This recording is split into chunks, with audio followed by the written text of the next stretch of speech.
नमस्कार, आप देख रहे हैं नेट्रिक न्यूज। मैं हूं आपके साथ अदिति चैटर्जी। 6 साल का वक्त जिसमें 32 महिलाओं से रेप को अंजाम दिया जाता है और फिर उसे मार दिया जाता है। पहली बार सुनने में तो ऐसा ही लगता है कि आखिर कोई ऐसा कैसे कर सकता है। इतनी महिलाओं के साथ दुष्कर्म और फिर उन्हें जान से मार देना। भले ही ऐसे किसी व्यक्ति के बारे में सोचकर ही रूह कांप उठे, लेकिन यह एक काला और भयानक सच है। इस सीरियल किलर के बारे में हम आपको बताने जा रहे हैं। उसे लोग साइनाइड मोहन के नाम से जानते हैं। ऐसा इस वजह से क्योंकि ये खूंखार किलर का हथियारी था cyanide. Serial killer cyanide Mohan का असली नाम था मोहन कुमार। खबरों में आगे बढ़ेंगे उससे पहले आप हमारे चैनल को जरूर सब्सक्राइब करें और बेल आइकॉन को जरूर दबाएं ताकि हर अपडेट्स आप तक सबसे पहले पहुंचे। कर्नाटक का कुख्यात सीरियल किलर साइनाइड मोहन का जन्म 1963 में हुआ था, जो पेशे से स्कूल टीचर था। अब आपको बताते हैं कि आखिर कैसे वो किसी महिला की हत्या को अंजाम देता था। मोहन पहले शादी का झांसा देकर महिला को फंसाता था। इसके बाद उसके साथ रात भर सुहाग रात मनाता था। इसके अगले दिन गर्भ निरोधक गोली खिलाने की बात कर महिलाओं को साइनाइड खिलाकर उनकी हत्या कर देता था, फिर उनके गहने लूट लेता था। साल 2003 में मोहन ने सुनंदा नाम की एक महिला को शादी का झांसा दिया और कुछ दिन बाद उसकी हत्या कर दी। सुनंदा घर से मंदिर जाने के लिए निकली थी, जिसके बाद वो कभी किसी को नहीं मिला तो बस उसका शव। 2009 में अनीता नाम की महिला की हत्या के बाद मोहन कुमार के द्वारा अंजाम दिए गए वारदातों का खुलासा हो पाया। आखिर कैसे खुली एक सीरियल किलर की पोल, विस्तार से जानते हैं।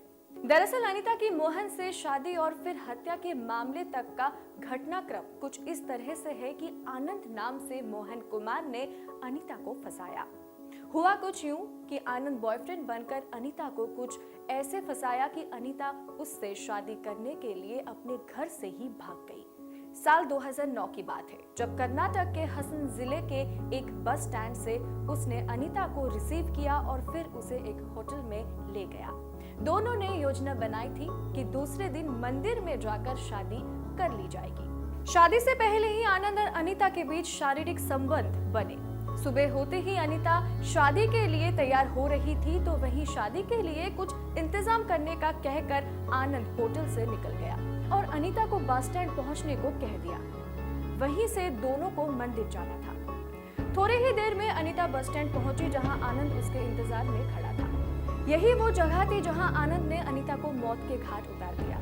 आनंद ने अनीता से थोड़ी देर में मंदिर जाने की बात कही और फिर अपने जेब से एक टैबलेट निकालकर अनीता को खाने को दे दिया और कोई परेशानी ना हो इसके लिए उसने अनीता को टैबलेट पब्लिक टॉयलेट में जाकर खाने को कहा और उसके सारे गहने भी अपने पास रख लिए। आनंद ने इसे गर्भ निरोधक गोली बताकर अनीता को खाने को कहा था।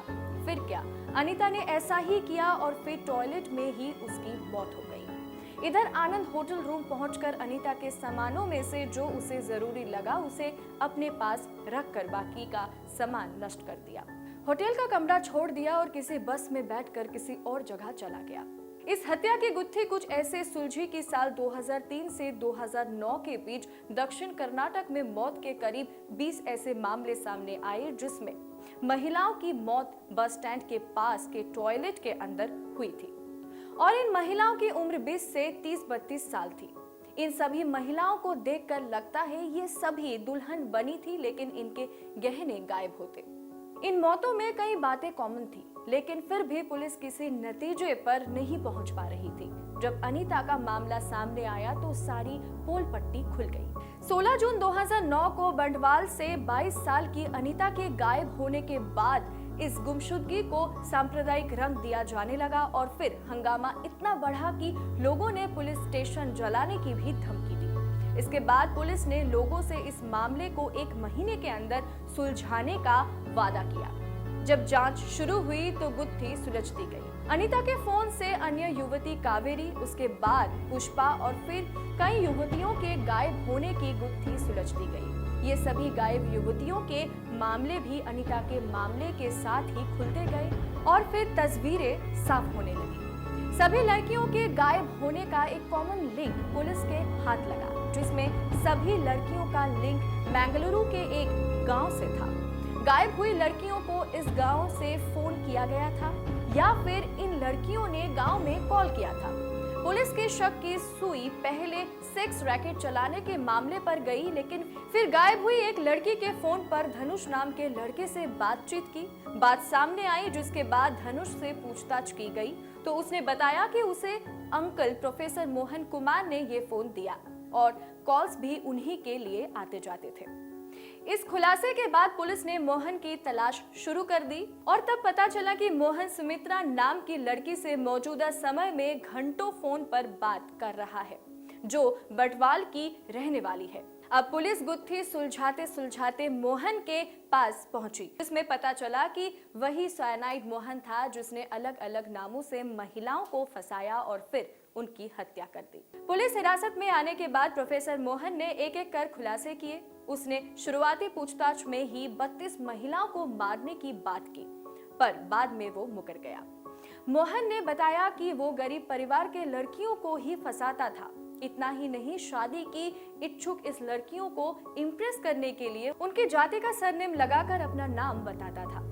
उसने बताया कि शादी के बाद या पहले महिला को होटल ले जाता था, फिर सुहागरात मनाकर उन्हें दूसरे दिन किसी सार्वजनिक रेस्ट रूम में जाकर उन्हें गर्भ निरोधक गोली खाने को कहता था। मोहन विज्ञान का शिक्षक था और इन गर्भ निरोधक गोलियों में वो पहले से ही साइनाइड मिला देता था। गोली खाते ही तुरंत महिला की मौत हो जाती थी। इसके बाद मोहन लड़कियों की ज्वेलरी और कीमती सामान लेकर गायब हो जाता था। मोहन ने सीरियल किलिंग के लिए एक सुनार से लंबे समय तक ज्वेलरी संबंधी काम करवाए। इसके अलावा हत्या में इस्तेमाल के लिए एक केमिकल डीलर से साइनाइड भी खरीदता रहा। इस डीलर ने पूछताछ में बताता है कि सुनार समझकर मोहन को साइनाइड दिया करता था वो, जिसे ज्वेलरी के पॉलिश में इस्तेमाल किया जाता है। दूसरी बात ये कि तब साइनाइड आसानी से महज 250 रुपए खर्च कर 1 किलो खरीदा जा सकता था। इतना ही नहीं, मोहन हर हत्या के लिए हर बार नया नाम इस्तेमाल करता था। कभी आनंद, तो कभी भास्कर, तो कभी स्वामी। इस तरह उसके करीब 12 उपनाम थे। मोहन हर लड़की को बताता था कि वो सरकारी नौकरी करता है। इन वजहों से लड़कियां जल्द ही फंस जाती थी। साल 2009 में उसे पुलिस ने गिरफ्तार किया, फिर 4 साल तक उसके खिलाफ केस चला। दिसंबर 2013 में उसे फांसी की सजा दे दी गई। इस पूरे खुलासे के बाद से ही किलर को साइनाइड मोहन के नाम से पहचाना जाने लगा। ऐसी और भी तमाम खबरों के लिए बने रहिए हमारे साथ और सब्सक्राइब करें नेट्रिक न्यूज। शुक्रिया।